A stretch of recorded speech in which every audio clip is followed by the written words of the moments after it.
Сега ще рециклираме този апарат, като вече сме го надисали корпуса. Ще сменим всичко, което е гумено по него, като ще шлайфаме хубаво и местата на буталата, т.е. би трябвало да стане почти като нов. Първо трябва да извадим старите набора. За целта сме си свързали един срязан маркуч към помпа.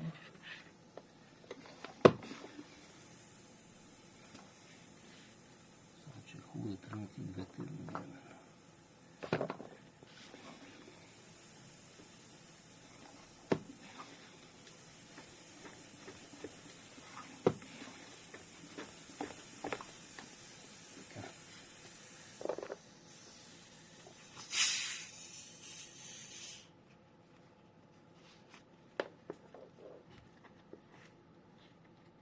Ще го обърнем вече, за да излизат.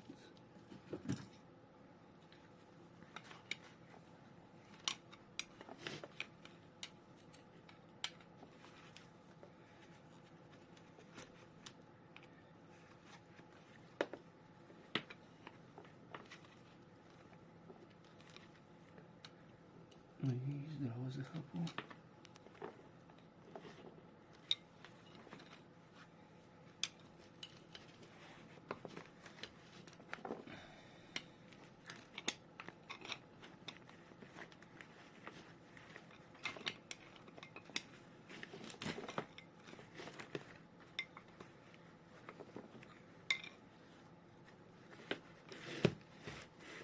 Ще го обслужваме.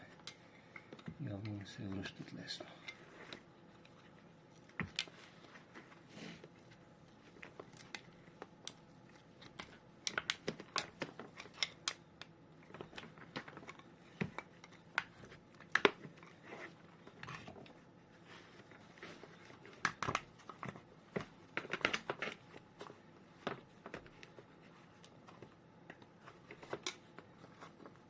Сега вече би трябвало да излязат.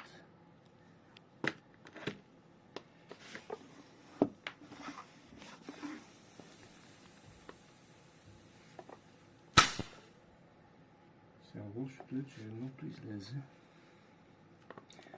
а другото още не.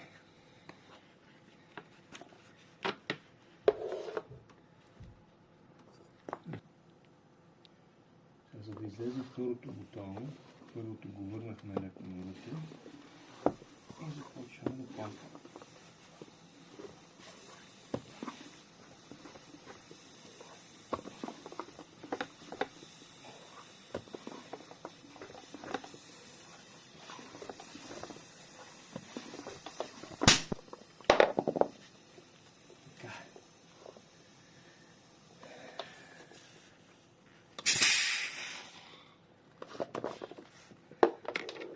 След като вече ги имаме и двете, просто трябва да махнем накладките и ги оставим да си излязат.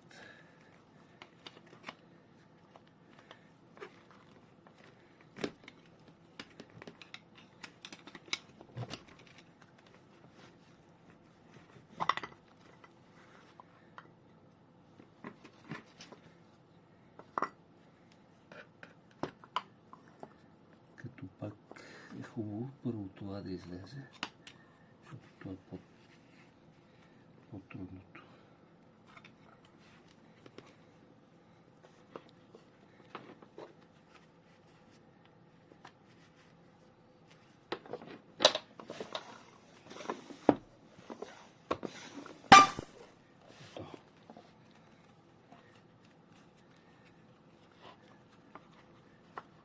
Сега вече това леко го придържаме.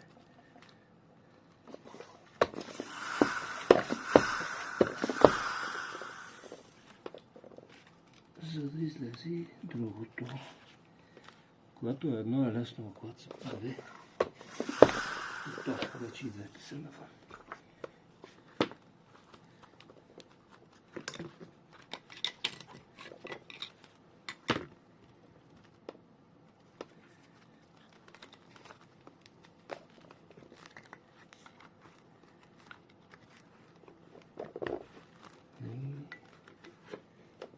сериозна съпротива. Оказва все още.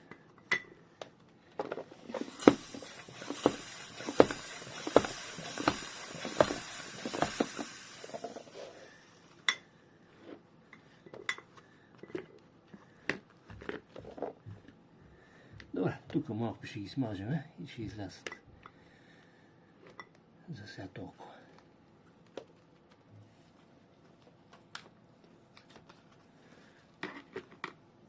Ето го първото буталце, което е в доста лошо състояние, както се очакваше.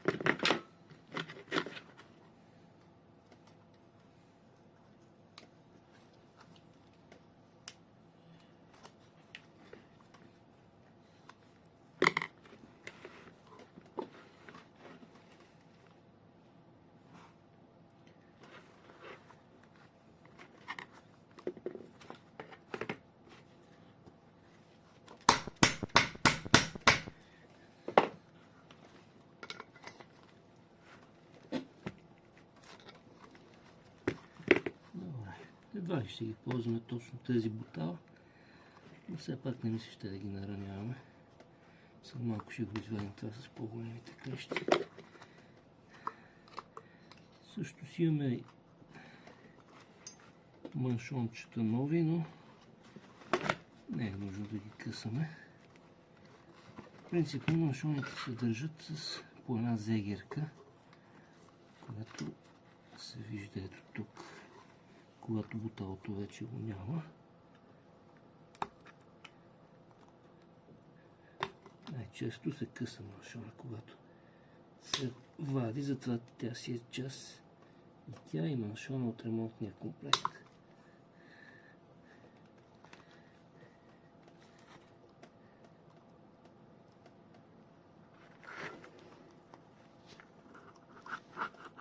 Ето.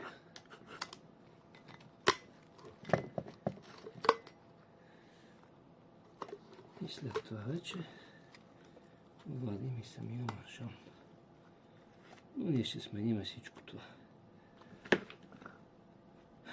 По този начин ще извадим и нещата от тук. След това следва хубаво почистване на цялата ръжда. С телена четка ще минем отвътре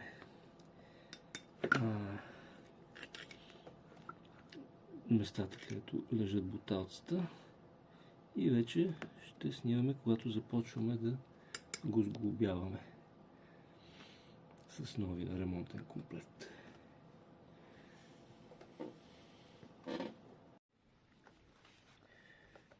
Вече сме почистили леглата на буталата, самите бутала. Пръснахме ги вътре, за да не ръждясват. И сега пристъпваме към сглобяване. Имаме си ремонтен комплект с всички части.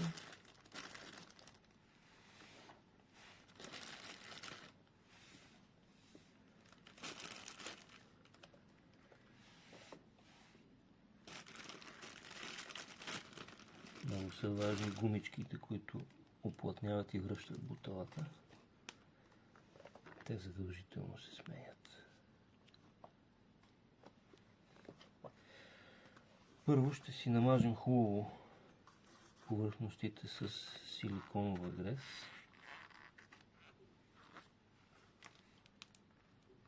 Много е важно да е силиконова грес, защото в началото и аз правих грешката да слагам медна грес. Но тъй като има алуминиеви части по някои спирачни системи, медта влиза в взаимодействие и не е добре тук да се слага отвътре.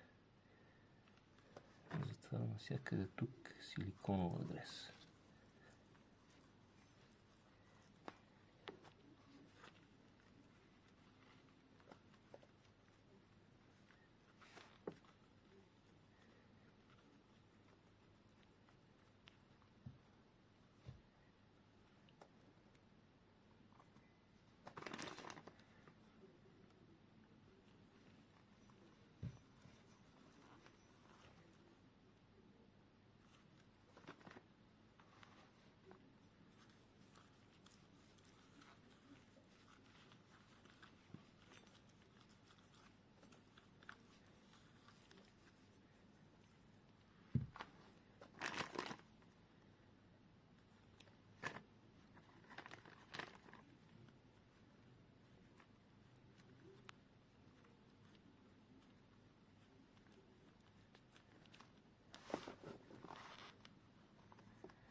Този момент е малко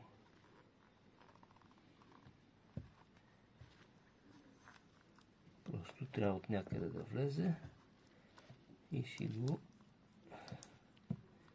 прибутваме.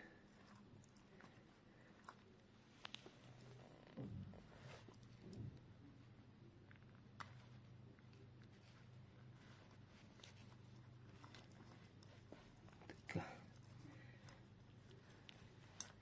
Ето го. Първия вече на мястото си.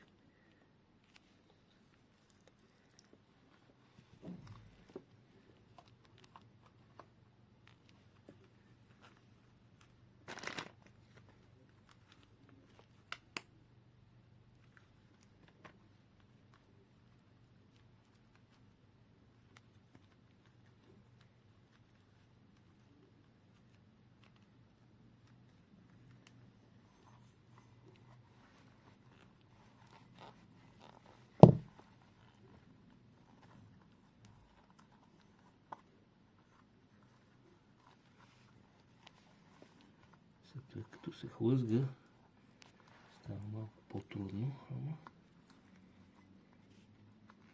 ще се справим. Важното е да не се осучи. Ето го и втория си е вече в улейчето.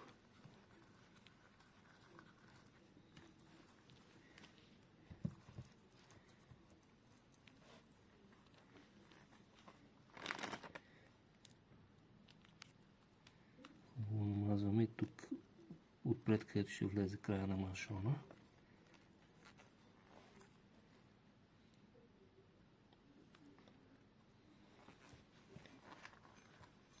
С зегерката и самите бутала.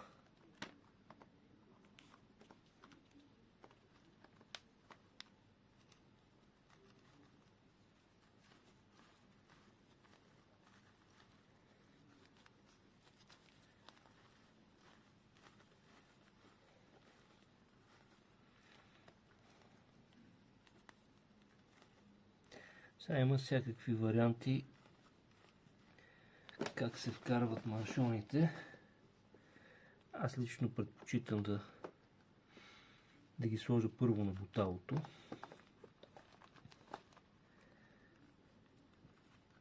Естествено и маншона е хубаво да се намаже.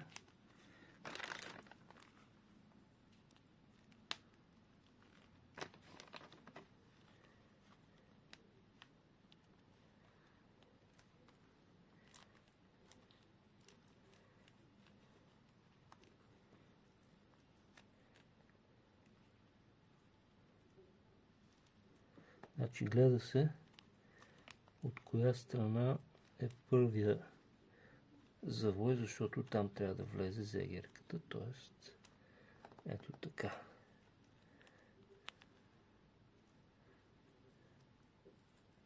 Ето като го разтворим, първия завой е насам. Т.е. е така влиза върху буталото.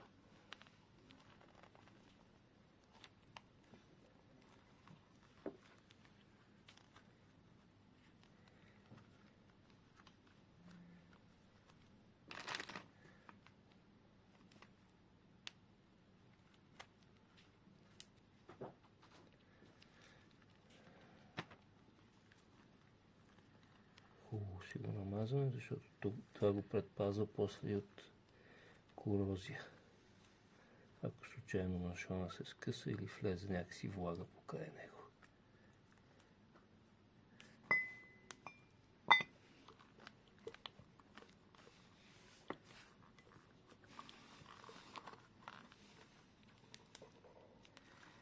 Така. И по същия начин процедираме и с второто.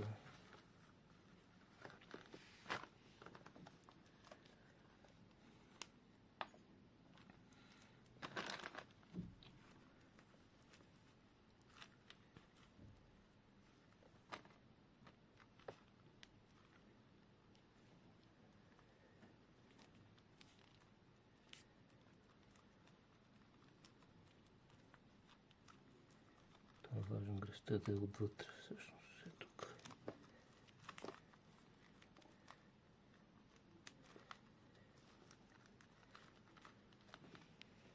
Си хлузваме.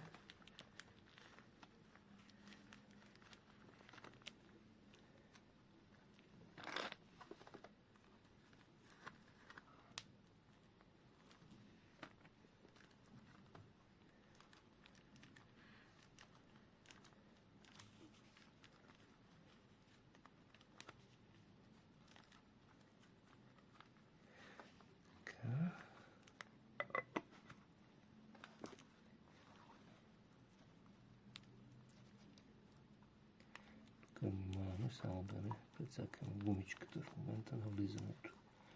Лекичко от всички страни, докато не си тръгне. Така.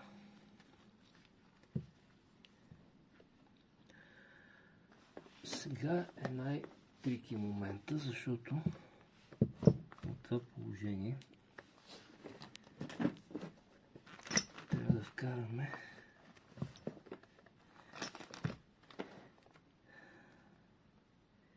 края на маншоните на мястото им.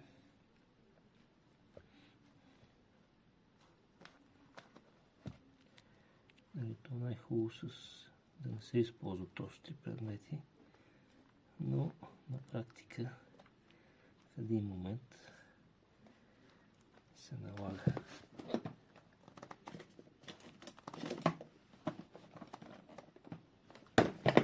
Взимам отвърка, която не е остра и съвсем лекичко го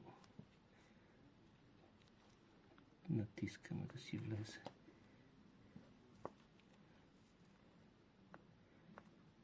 Гледаме да натискаме само ръбчето.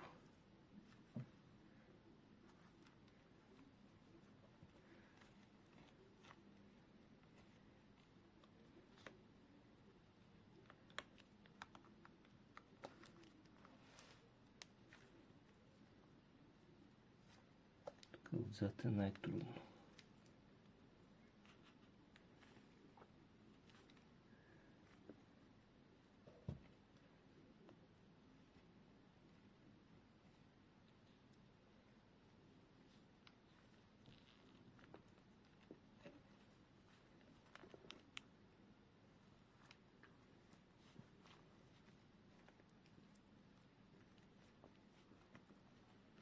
Защото ако скъсаме маншона, цялата работа отива на кино.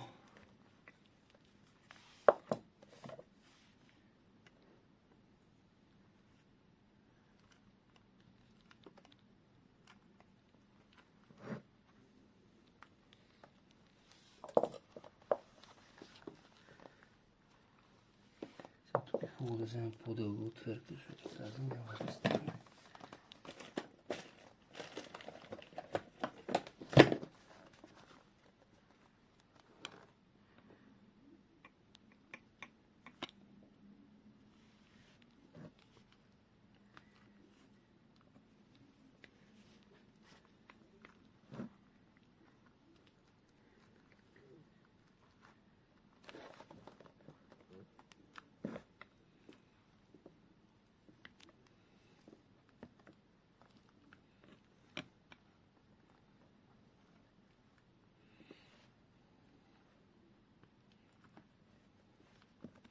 И хубаво първо отзад да се направи и отпред да се завърши, защото последната част е най-неприятна за вкарване. А отзад е най-трудно достъпно. От към стената на апарата.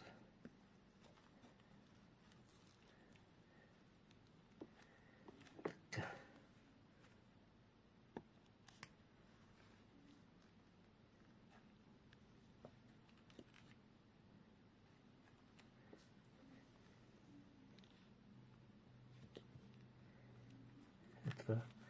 Точно това накрая е хубаво да остане отпред, за да си го виждаме точно какво правим.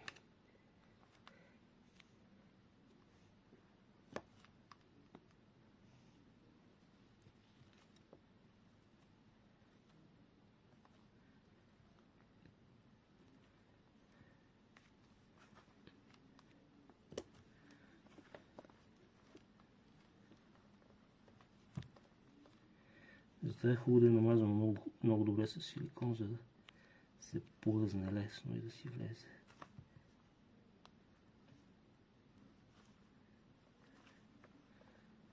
Тук вече сме. Ни остана само едно ръбче.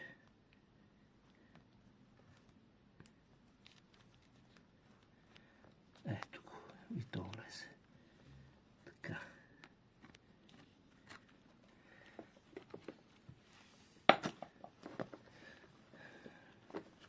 Хубаво глеждам от всякъде. И сега вече като е влязло, може да си го върнем буталцето до край. И да прегледаме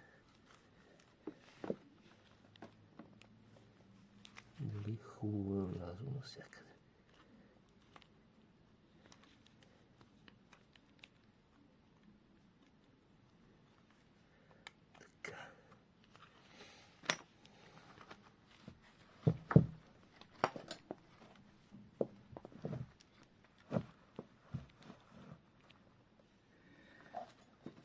И вече идва ред на сегирката.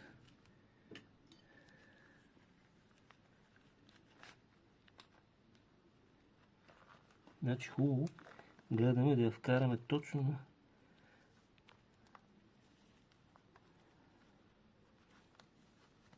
даже може би е хубаво да го вкараме първо отдолу, ето така. Но да влезе между първата и втората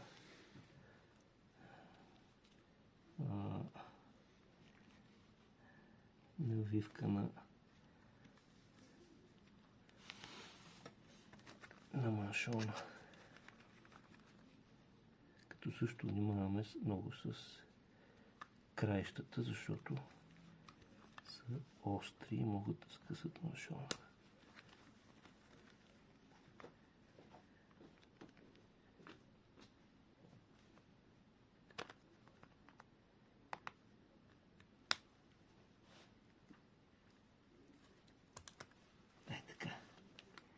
Мисля, че влезе идеално.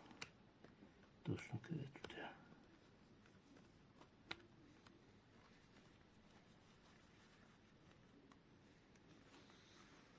Сега вече с по-тъпата отверка си го нагласяваме.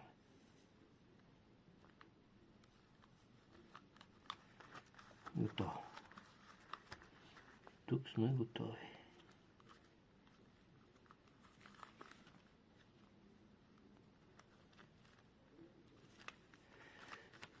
По същия начин ще направим и второто и ще продължим към финалното сглобяване. Вече и двете бутала са монтирани. И сега трябва да съединим двете части. Тази съм си я подготвил от преди, защото тук с тия пружинки, които трябва да държат да не хлопат накладките, е малко изнервяща частта. Тук вече се слага медна грес, защото те се нагряват, а тя е високо температурно устойчива.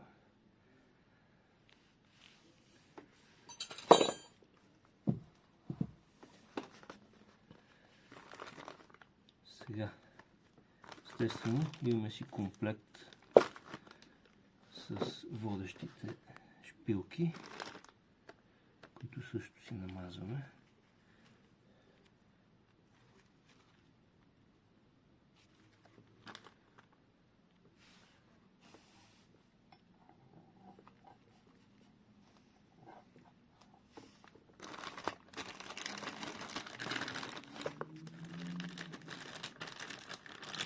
Слагаме си отдолу гумичката на втората.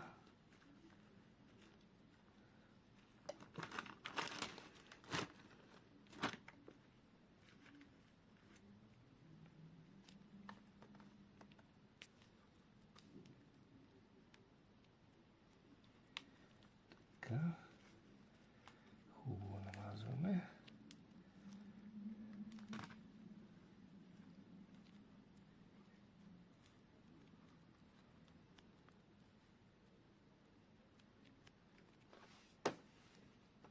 Дупките вече са обработени, но все пак още веднъж. И последната част от комплекта са двете маршалчета.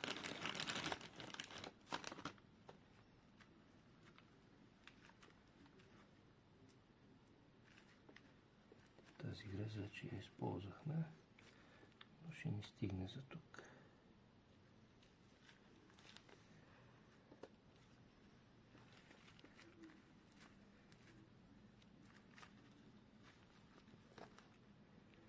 Слагаме малко, за да си влязат и те лесно.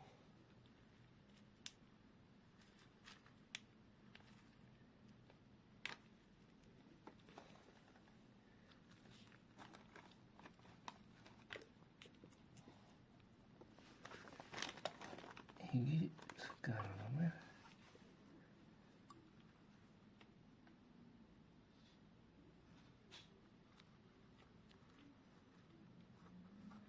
Силиконовата грез няма никакъв проблем да е и в повече.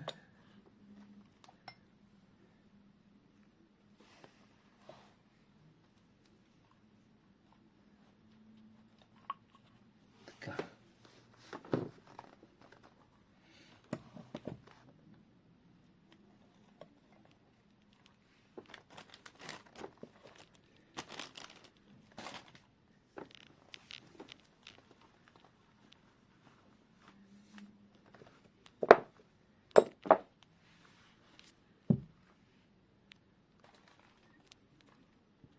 При това положение, когато са най-прибрани буталата, няма никакъв проблем да си влязат тук.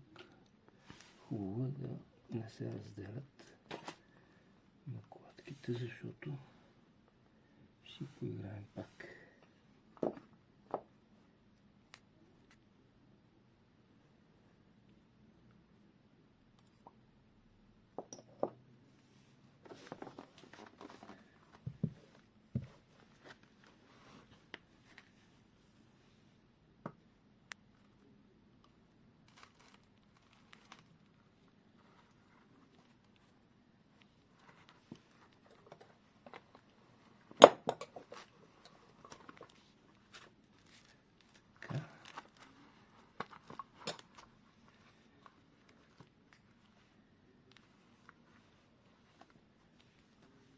По-интересната е тази страна.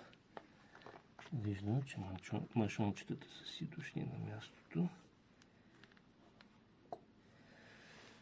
Сега обезсъжушителя. Тук това е горната част. Доколкото помня, гумичката беше отдолу, ако има изобщо някакво значение.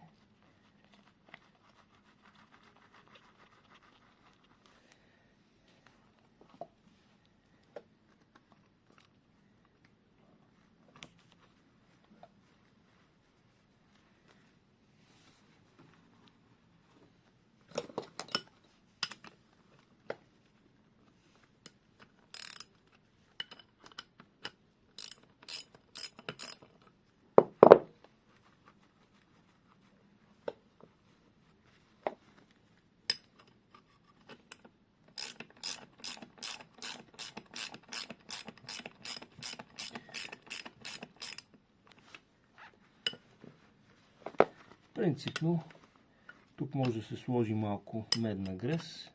Сега това са някои майстори слагат, някои не. Принципно даже не трябва да има там грес, за да няма опасност от саморазвиване, но то като си се стегне добре. А по нашите пътища зината с солите, по-голяма вероятност има да се спечели, да не може да се развие.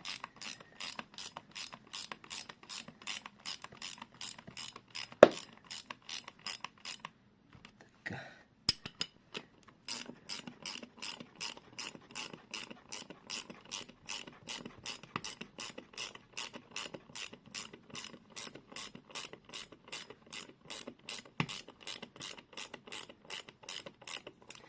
Тук виждаме, то не го видяхме, но как си штракна.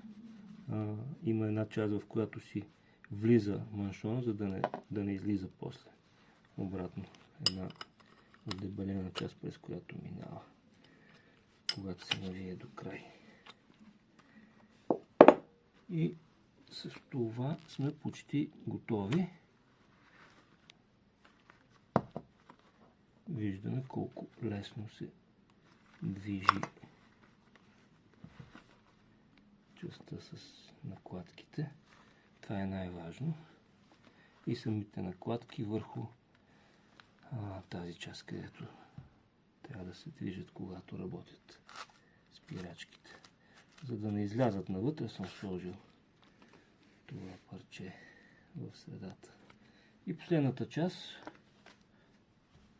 е да сменим доста раздясалата пробка за обезвъздушаване.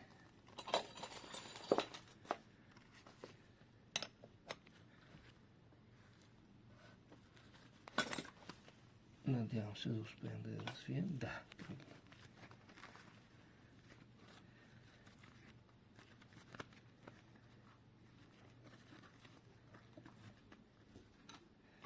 Виждаме доста ръждица.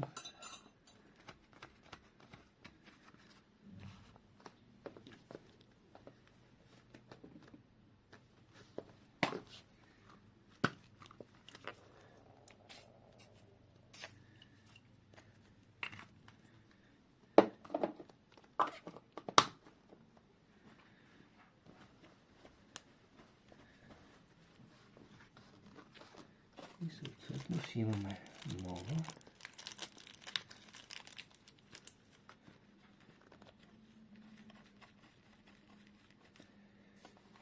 Ето навиваме.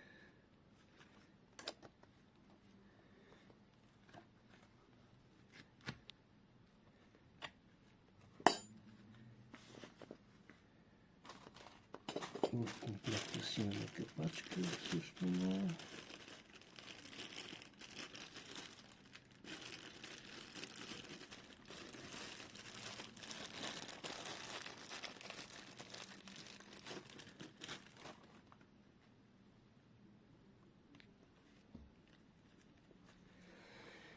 И така, от едни пълно раздясали спирачни апарати